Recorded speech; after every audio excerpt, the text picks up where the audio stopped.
योगी सरकार को, मोदी सरकार को सामूहिक रूप से इस्तीफा दे ही देना चाहिए। सरकार को तो यह चाहिए कि सामूहिक रूप से इस्तीफा दे देना चाहिए। ये सरकार, ये जो कहते हैं कि हमारी डबल इंजन की सरकार है, ये सरकार नाकाम साबित हुई। ये बहुजन साथियों, उठो जरा, यह तुम पर आलस क्यों छाया है, यस्ता कुछ ऐसा काम करो जो पुरखों ने कर दिखलाया है।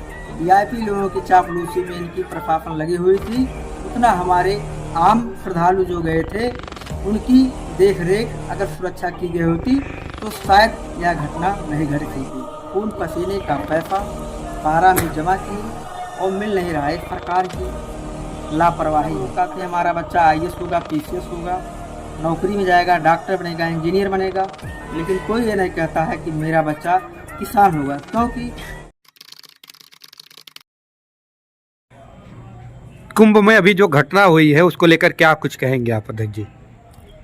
देखिए, आपके चैनल के माध्यम से यह कहना चाहेंगे कि कुंभ में जो घटना घटित हुआ है बहुत ही दुर्भाग्यपूर्ण है और इस परिवार को प्रकृति दुख सहने की कृपा प्रदान करें और देश की बहुत ही क्षति हुई है जो लोगों के लिए जान गई है।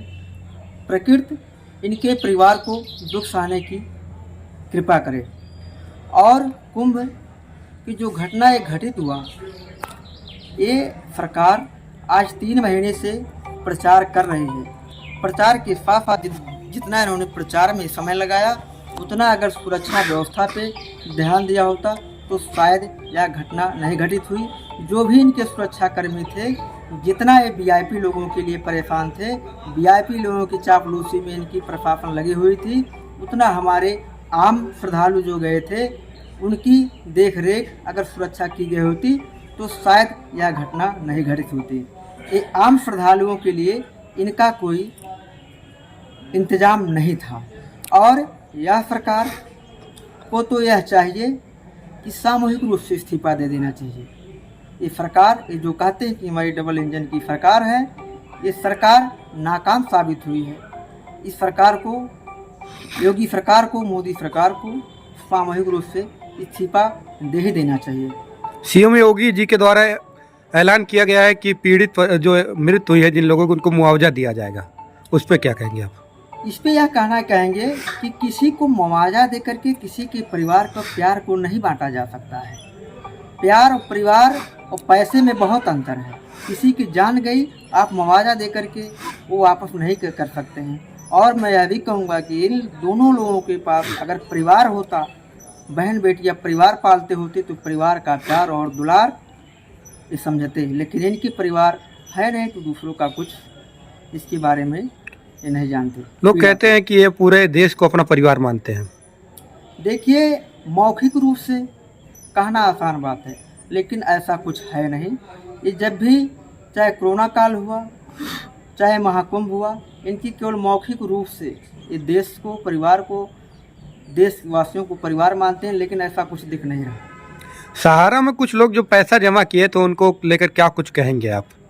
देखिए, मेरा यह कहना है, हमारे देश के तमाम करोड़ों लोगों ने अपनी गाड़ी कमाई, खून पसीने का पैसा पारा में जमा किए और मिल नहीं रहा है। सरकार की लापरवाही है। अगर सरकार चाहती तो इन लोगों का पैसा वापस हो जाता। कितने बेचारे गांव देहात में देखने को मिल रहे हैं, मानसिक रूप से परेशान हैं। ये नींद की गोलियां खा करके अपना किसी तरह एक एक दिन काट रहे हैं। लोग पागल हो गए। सहारा का अगर ये सरकार जब भी चुनाव आता है तो लाली पात के रूप में मौखिक रूप से कहते हैं कि इतना दिलवा देंगे, उतना दिलवा देंगे, तो वोट के प्रलोभन के चक्कर में एक काम चला करके इस सरकार की ये साजिश है कि हमारे लोगों का जो सहारा पैसा है नहीं देना चाहती। अगर ये चाहते तो इनकी डबल इंजन की सरकार, अब इससे बड़ा बेहतर इनका कौन सा दिन होगा जिसका प्रदेश और देश में दोनों सरकार है। जो किसान देश के लोगों का पेट भरते हैं उनको लेकर क्या कुछ कहना रहेगा आपका? देखिए, यह सरकार नौजवान और किसान दोनों का विरोधी है। ये सरकार अडानी अंबानी की है, बड़े बड़े पूंजीपतियों की ये सरकार है और यह किसान देश के अन्नदाता हैं। और अगर ये सरकार किसानों को हित को देखते हुए कार्य करती तो हमारे लोग अपने बच्चों का लालन पालन करते हैं। सब लोग कहते हैं हमारा बच्चा IAS होगा, PCS होगा, नौकरी में जाएगा, डॉक्टर बनेगा, इंजीनियर बनेगा, लेकिन कोई ये नहीं कहता है कि मेरा बच्चा किसान होगा, क्योंकि किसान की जो लागत है दिन पर दिन बढ़ती जा रही है और उसकी लागत के अनुसार उसको उपज का दाम नहीं मिल रहा है। इसलिए दिन पर दिन किसान अपने आप को शोषण आपको महसूस करता है, इसलिए अपने बच्चों को कोई किसान नहीं बनाना चाहता है। ये जो सरकार है इनकी खाद बीज ये देते हैं, ये अपने मनमानी ढंग से उसका रेट लगाते हैं और जब हम पैदा करते हैं हम जानते हैं कि लागत कितना लगा है, तो हमारे किसान के अनुसार लागत होनी चाहिए। पैदा हम करेंगे और रेट ये लगाएंगे, ये तानाशाही की सरकार है।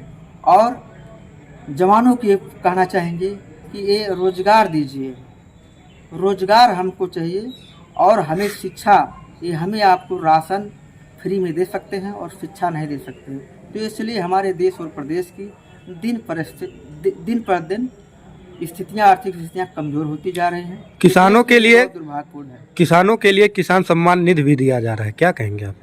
इस पर कहना चाहेंगे, देखिए हम किसान निधि दे रहे हैं, ठीक है किसानों को दे रहे हैं, लेकिन हमारे वो जो तिमाही 2000 दे रहे हैं उससे काम नहीं चलने वाला है। हमारे जो किसानों को खाद मिल रहा है उसको सस्ता करिए, बीज सस्ता करिए, लागत बढ़ती जा रही है और रेट नहीं बढ़ रहा है, इसलिए हमारे किसानों का मनोबल धीरे धीरे टूट रहा है। और आप लोगों से क्या कुछ निवेदन करेंगे, क्या संदेश देंगे? हम यही संदेश देना चाहेंगे कि हमारे लोग, ये बहुजन साथियों के लोगों ने जागो, जो हमारे पुरखों ने एक इस देश प्रदेश में इतिहास रचा है। हे बहुजन साथियों उठो जरा, यह तुम पर आलस क्यों छाया है, यश का कुछ ऐसा काम करो जो पुरखों ने कर दिखलाया है। इन्हीं आशा और विश्वास के साथ अपनी वाणी को विराम देता हूँ। आप सभी को उज्जवल भविष्य की कामना करता हूँ। जय हिंद, जय भारत, नमो बुद्धाय।